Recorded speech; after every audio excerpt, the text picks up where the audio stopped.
নমস্কার বন্ধুরা, শাশুড়ি বৌমার কিচেনে আপনাদেরকে স্বাগত জানাই। আজকে লাঞ্চ থালাটা রেডি করে নিলাম।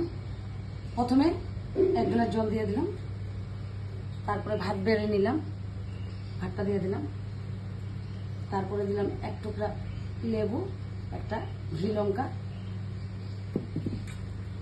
তারপরে দিলাম মোচার ঘন্ট, আলু দিয়ে মোচার ঘন্ট করলাম, এটা দিয়ে দিলাম, তারপরে দিলাম ভাজা কচু বড়া, বেগুন বড়া আর ঝিঙে বড়া দিয়ে দিলাম, আর এখানে দিয়ে দিলাম টমেটো দিয়ে ধনে পাতা ডাল, মুগের ডাল, আর এটা দিলাম আলু পটলের ডালনা। এই আমাদের লাঞ্চ থালা। যদি ভালো লেগে থাকে লাইক করবেন, শেয়ার করবেন, আমার চ্যানেলটাকে সাবস্ক্রাইব করে দেবেন, আর আমার পাশে থাকবেন। পাশে থাকলে আমি এগোতে পারবো। ধন্যবাদ।